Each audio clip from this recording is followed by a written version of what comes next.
Bien-aimés frères et sœurs en Jésus, la grâce, la paix et la miséricorde nous sont données de la part de Dieu le Père et de Jésus-Christ, son Fils, notre Sauveur.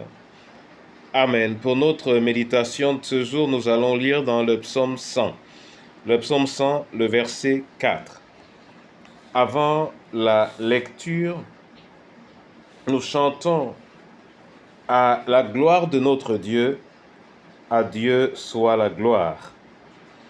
C'est le numéro 6 dans Chant de victoire. À Dieu soit la gloire par son grand amour. Dans mon âme impure s'est levé le jour. Jésus, à ma place, mourut sur la croix. Il m'offre sa grâce et je la reçois. Gloire à Dieu, terre écoute sa voix. Gloire à Dieu, monde réjouis-toi. Ô venez au Père, Jésus est vainqueur. Que toute la terre chante en son honneur. Gloire à Dieu, terre écoute sa voix. Gloire à Dieu, monde réjouis-toi. Ô venez au Père, Jésus est vainqueur. Que toute la terre chante en son honneur. Oui, béni sois-tu, ô Dieu Tout-Puissant, pour ce jour. Béni sois-tu également dans la parole que tu nous offres en Jésus notre Sauveur. Amen. Psaume 100, verset 4. Là, il est écrit « Entrez dans ses portes avec des louanges, dans ses parvis avec des cantiques. Célébrez-le, bénissez son nom. » Amen. Le psaume 100 est un hymne de louange à l'égard de la fidélité de l'Éternel vis-à-vis de son peuple. Et c'est dans cet élan de louange que le psalmiste nous recommande d'entrer dans ses portes avec des louanges et dans ses parvis avec des cantiques, que nous célébrions l'Éternel et que nous bénissions son nom. Ce jour est un jour particulier pour la communauté chrétienne, parce que il y a exactement 1700 ans, commençait à Nicée le concile qui devait nous produire ce que nous appelons la confession de foi.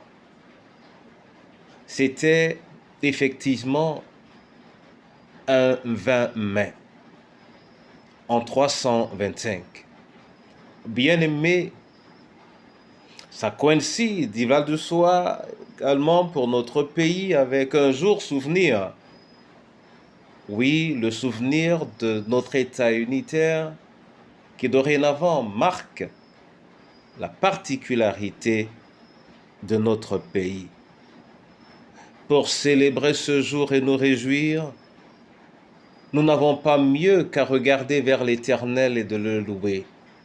Mais que notre louange soit également remplie de nos prières, que notre louange soit remplie de notre repentance, que notre louange soit remplie de notre volonté d'obéissance pour certains et d'obéissance pour d'autres. Que notre louange soit pleine et qu'elle puisse susciter au-delà de l'instant et pour nos jours futurs un engagement plus ferme vers Dieu. Oui, celui qui est la source de nos vies est celui qui donne à chaque État, à chaque pays, quelles que soient les difficultés et les batailles de l'histoire, à chaque pays un nom. Que l'Éternel te bénisse aujourd'hui et qu'il mette dans ton cœur une louange mémorable à travers laquelle il régnera et où il participera à ton plein épanouissement au nom du Père, du Fils et du Saint-Esprit. Amen. Je veux te bénir, Seigneur, et te rendre grâce pour ce jour et pour la parole que tu nous donnes. Notre parole de foi, notre parole d'engagement, mais notre parole de louange. Mets dans le cœur de tes enfants ce jour, dans le cœur de chacun d'entre nous, au-delà de tout, une louange mémorable, que ce soit, Seigneur, pour les malades, que ce soit pour les prisonniers, que ce soit pour les veuves, veufs et orphelins. Père, que ce soit pour chacune de nos familles, et particulièrement celles dans lesquelles des épreuves sont vécues, comme la séparation d'avec des êtres chers. Père, que ce soit pour ton Église, accorde-nous un moment de louange et de célébration, mais une célébration saine et sincère à travers laquelle nous témoignerons de la grandeur de tes œuvres dans nos vies, quelles que soient les circonstances, au nom du Père, du Fils et du Saint-Esprit. Amen.